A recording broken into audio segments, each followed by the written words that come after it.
Sont de vrais sauveurs et pour notre bonheur. Ils guettent notre terre pour qu'ils nous débarrassent de ces pollueurs.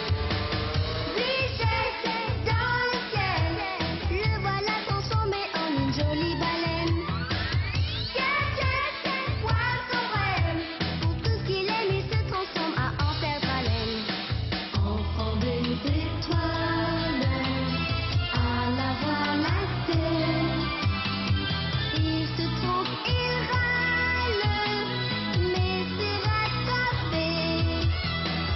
We just said Mega Brain, we just said Mega Brain, sont les protecteurs et l'hériteur du ciel. Nous étions à la bibliothèque quand tout à coup nous nous sommes retrouvés plongés dans l'histoire terrienne. Nous avons volé comme une carré d'Idal, jeté un coup d'œil dans la boîte de Pandore, découvert une entrée secrète dans le cheval de Troie, participé à un grand événement de l'histoire américaine, rencontré le roi Tout, et pour finir au bal des bois. C'est une journée sidérante et intersidérale.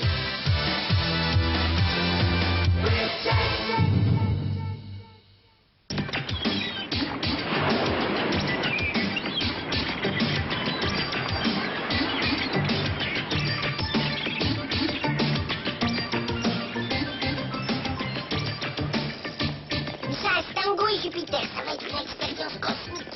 Je suis sûr que les grands sages vont vouloir tout savoir sur le classement de vos archives terriennes. On a appelé ça une bibliothèque, Widget. Au secours! Venez me tirer de ses griffes! Il va me hacher, me réduire en chair à pâté, me dévorer tout cru pour son dessert, pitié! Allez, viens, Brian, débarrassons-nous de cette corvée au plus vite. Oh, il fait un temps superbe! On pourrait se rendre sur la planète Scraboulia ou dans des millions d'autres endroits interstellaires, mais non, il faut rester enfermé tout l'après-midi et faire un dossier sur des vieux bouquins dans une bibliothèque stupide. Hein? Oh, pardon. Jeune homme, je vous en prie, ne parlez pas si fort. Oui, monsieur. D'accord. Vous avez une carte d'inscription? Qui ça? Moi? Par les caleçons longs de Pluton, nous, je n'en ai pas. Dans ce cas, vous n'êtes pas autorisé à consulter les livres. C'est vrai, ça? Oh, que les anneaux de Saturne s'entrechoquent. Vous savez écrire votre prénom et votre nom de famille, je suppose, hein? Oui, bien sûr. D'ailleurs, je peux même écrire l'histoire du cosmos tout entier si vous le désirez. Vos noms et prénoms me suffiront pour l'instant, si vous voulez les marquer ici.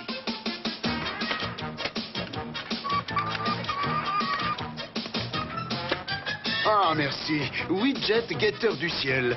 C'est parfait. Et maintenant, veillez à ne faire aucun bruit. Oh, par les volcans hurlants et sifflants de Mars, aucun bruit. Que de livres! C'est une fontaine du savoir ici. Oh, regardez-moi ces superbes livres. S'il vous plaît, vous devez garder le silence. Oh, oui, bien sûr, c'est juré. Il vaut mieux qu'on s'en aille. Mais qu'est-ce que cet endroit a de si extraordinaire? Pas une seule image. Quelle tristesse. Les livres sans images sont à mourir d'ennui. Par les bidouilles de la Voie lactée, fais marcher ton imagination et les mots vont te dessiner une multitude d'images. Ce système de classement est très intelligent. Fiction, réalité. Ah, les arts sont ici, les sciences sont là, l'histoire est là, chaque thème est classé par ordre alphabétique. Cherchons la lettre M comme Mega Brain.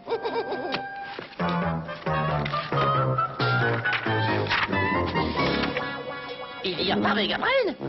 Mais j'ai trouvé une histoire mythique sur un homme-oiseau. Les hommes-oiseaux n'existent pas. Il s'agit là d'un héros de la mythologie appelé Icare. Nous en avons parlé à l'école. Son père s'appelait Dédale. C'était une sorte d'inventeur. Ils étaient prisonniers sur l'île de Crète et n'avaient aucun moyen de rentrer chez eux. Il fabriquait ses ailes avec du tissu, de la cire et des plumes. Aussi, nous pourrons rentrer en Sicile par la voie des airs. Méga magnifique. Qu'est-ce que nous attendons pour partir? Youhou! Non, Icare! Attends-moi! Pourquoi t'inquiètes-tu, mon petit papa? Il n'y a pas de quoi s'inquiéter. Si un oiseau sans cervelle peut voler, c'est un jeu d'enfant pour un cerveau comme moi, voyons. Mais, bien sûr que tu peux voler, Icare. Mais surtout, ne t'approche pas trop du soleil, n'oublie pas ça. Youhou! Nous sommes sommes enfin libres. Je vole à travers les airs. Quelle merveilleuse sensation.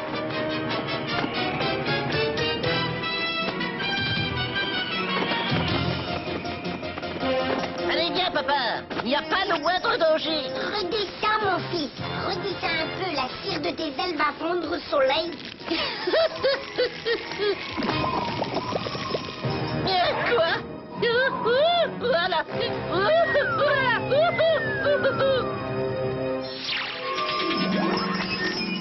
Waouh! C'était infiniment cosmico-génial. Je suppose que la morale de cette histoire est qu'il faut toujours écouter ses parents et leur obéir.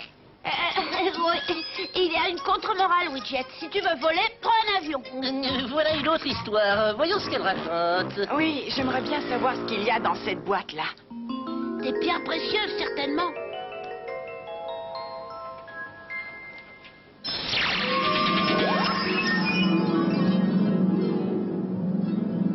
Rappelez-vous, Jupiter était un dieu de la mythologie grecque. La déesse Vénus t'a donné la beauté en cadeau. Apollon t'a offert le don de la musique. Minerve t'a fait cadeau de la sagesse et de nombreuses autres qualités. Et j'ai bien peur que ce coquin de Mercure n'ait glissé parmi tes présents quelques défauts humains. Quant à moi, je t'offre cette boîte. Tu pourras la garder toujours avec toi. Mais en aucun cas, tu ne devras l'ouvrir. Tu m'entends? Jamais, jamais. Je te remercie beaucoup, Jupiter. Je sais que tu me donnes cette boîte pour mettre ma volonté à l'épreuve, mais rassure-toi, jamais, au grand jamais, je ne l'ouvrirai. Je t'en fais la promesse. Au revoir, charmante Pandore. Sois heureuse sur Terre.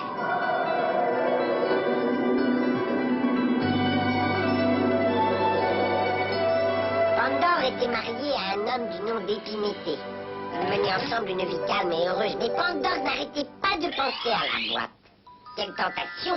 Jour et nuit, elle se demandait ce que cette boîte pouvait bien contenir. Je n'ouvrirai pas cette boîte. Je n'ouvrirai pas cette boîte. Je n'ouvrirai pas cette boîte.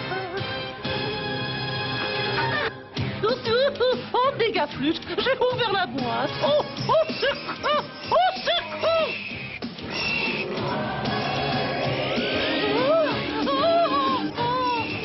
Oh non, d'un plutôt solide postillant. Jamais je n'aurais dû ouvrir cette boîte.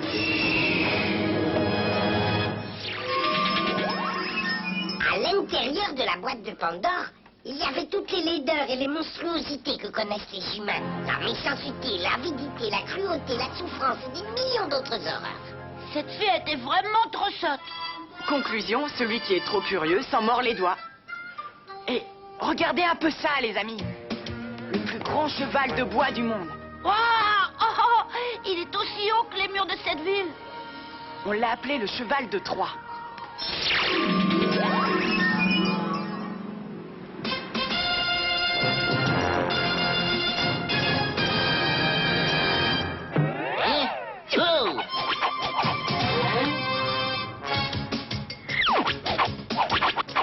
Cela fait 10 heures que les Grecs font le siège de Troie pour essayer d'envahir notre cité. Quelle patience, hein?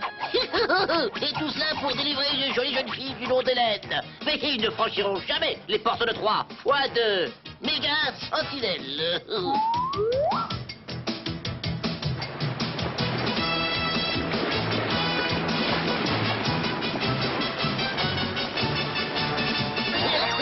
Hip hip hip, hurrah!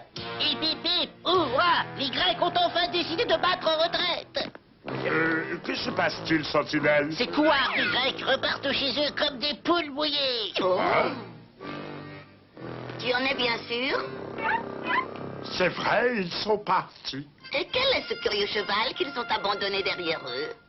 Je l'ignore, mais c'est une sculpture magnifique. C'est certainement un cadeau qu'ils me laissent en souvenir. Sentinelle, fais avancer ce cheval de bois jusqu'à l'intérieur de nos murs. Tout de suite, patron chéri.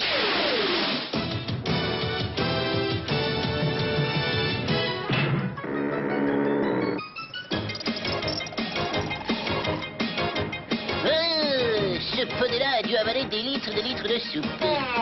Comme je... Allez, avance, mon petit, avance. Oh, Et la sentinelle fait rouler le magnifique cheval de bois jusqu'au cœur de la ville de Troie. Les Troyens firent une grande fête pour célébrer leur victoire sur les Grecs.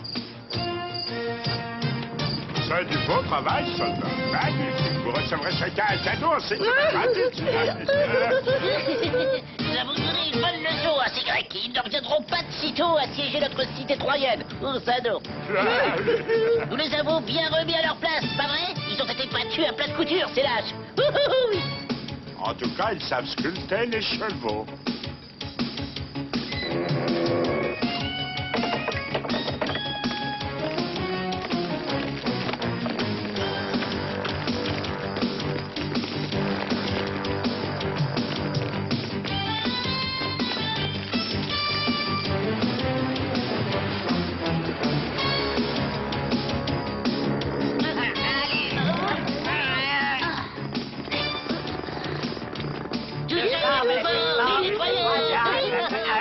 Qui va là? C'est une invasion, les Grecs sont venus. Ce cheval de bois nous a porté malheur.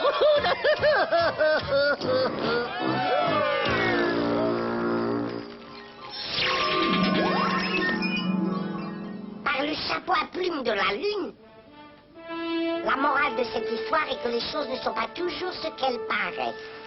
Ou bien, si jamais on vous offre un cadeau d'adieu, méfiez-vous. Danger! Non, Brian, c'est la conclusion de Widget qui est la bonne.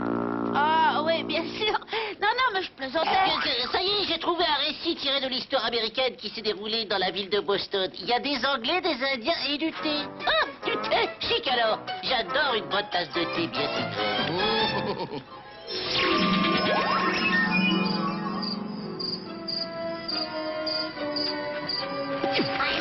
Voici leur navire, fils et filles de la liberté coiffés de plumes multicolores. Ils transportent 20 000 kilos de thé. Allons-y!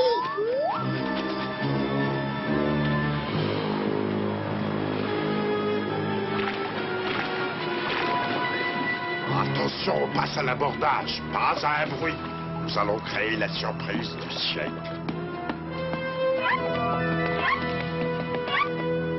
Bonsoir, je viens d'apporter la tillère qui désire une bonne tasse de thé. Arrêtez bêtises, citoyens. Et là, qu'est-ce que cela signifie? Et pouvez-vous me dire qui vous êtes, vous? Tango et Jupiter.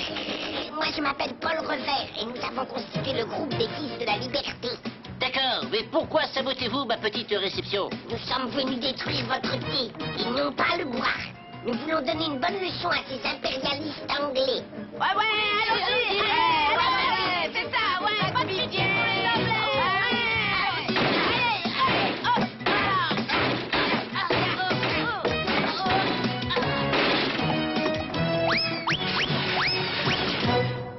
Pourquoi ont-ils fait cela? Mon professeur d'histoire a dit que c'était le symbole de leur colère et de leur frustration. Parce qu'ils avaient des tas d'impôts et de taxes à payer et qu'ils ne recevaient rien en retour. Quels impôts? Quelles taxes? Oui, Jet, tout le monde sait que ce sont des taxis, des voitures avec un chauffeur que l'on paye au kilomètre parcouru.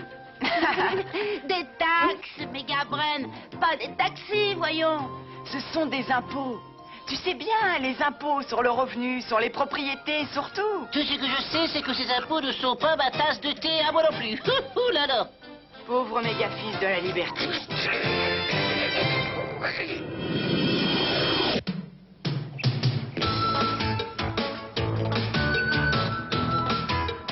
Ah, écoutez ça. Dans l'Égypte ancienne, bien avant Jésus-Christ, il y avait un enfant roi. Tout le monde aimait, vénérait et respectait ce jeune pharaon égyptien. Oui, il s'agissait du roi Toutankhamon, de la 18e dynastie. Moi, je préfère l'appeler Tout. C'est plus court, hein. J'aurais bien aimé être à sa place.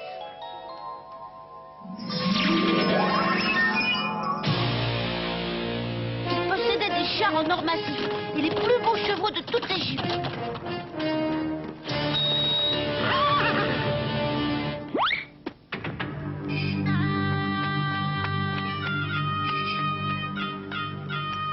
Voici pour vous distraire au roi bien-aimé. Un petit bateau à voile dont la coque est en or. De la musique pour votre plaisir. Et un sphinx avec lequel vous pourrez jouer au grand Toutankhamon. On va devenir de grands amis toutes.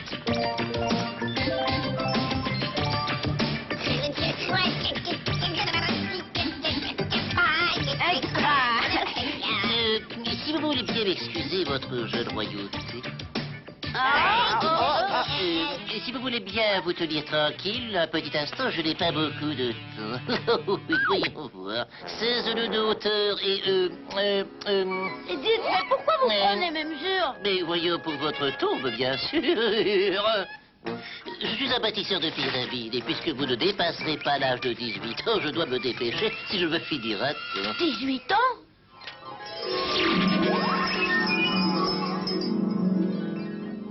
Oh, j'aurais pas aimé être à sa place, même si c'était un roi très très riche.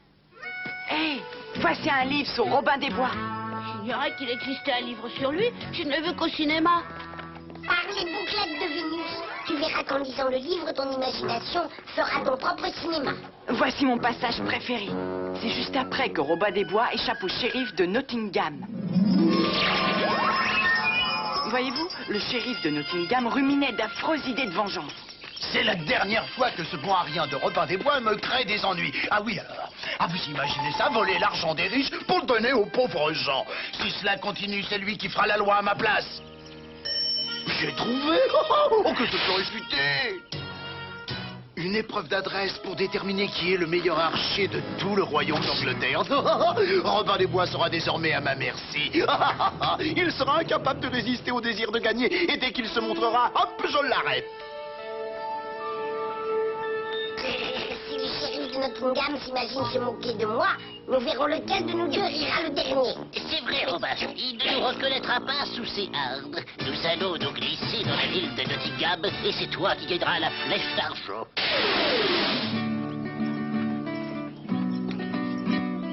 Voici l'histoire de Robin des Bois. Il faisait des choses étonnantes. Il va bientôt falloir que tu changes la fin de ta balade, ménestrel. Allez, laisse-moi que le vent t'emporte. Les archers vinrent des quatre coins du royaume. Le shérif était certain que Robin des Bois se trouvait parmi eux.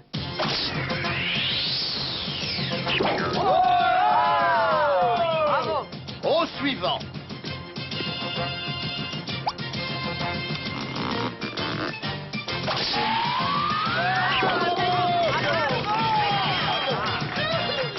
Excellent tir, mon vieux Robin. Oh là là, Toi, petit chat, tu vas me faire repérer. Saisissez-vous de lui. Mais laissez-moi, voyons. Pour l'honneur et la gloire de notre bon roi Richard, je vous mets au défi de vous mesurer avec moi au tir à l'arc, monsieur le shérif de Nottingham.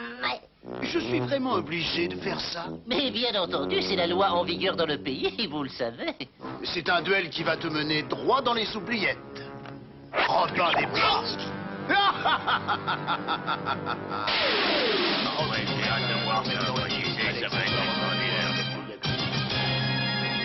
Il va falloir que tu fasses mieux que moi, Robin des Bois. Oh,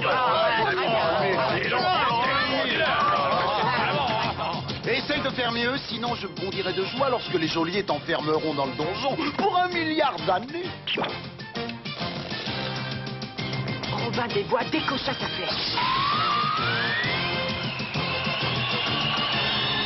Alors, dépêche-toi, Kevin, tourne la page. Hé, attends, je ne peux pas, elles sont collées. Oh non. Ah, je ne peux pas les déchirer. Donne, je vais lire la suite par télépathie. Bon, voyons, où est-ce que nous en étions? La flèche du shérif avait atteint la cible en plein cœur. Celle de Robin s'envolait à son tour.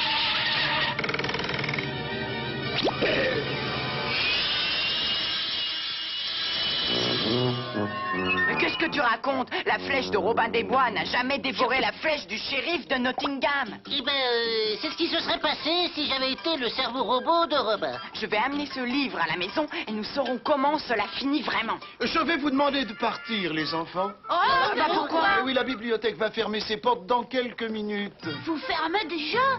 Vous voulez dire que nous avons passé toute la journée ici? Le temps passe très vite lorsque l'on se trouve plongé dans le plaisir de la lecture. Tenez, monsieur Guetteur du ciel, voici votre carte d'inscription personnelle à notre bibliothèque. Vous pouvez emporter un livre ou deux chez vous si vous le désirez. Oh, merci, monsieur le bibliothécaire. Je suis très heureux d'avoir une carte d'inscription. C'est cosmico-fantastico-génial.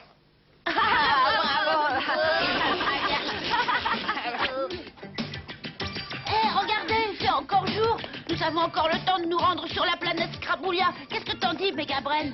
Un petit peu de calme, Brian. Nous venons déjà de voyager toute la journée. Nous avons rencontré des gens fascinants et nous nous sommes fait de nouveaux amis, non? Tu as tout à fait raison, Méga Brain. Un livre peut devenir un excellent ami pour la vie. Oui, il n'y a pas que des livres. On peut apprendre aussi beaucoup de choses dans les magazines. Vous pigez? Magazine, quoi.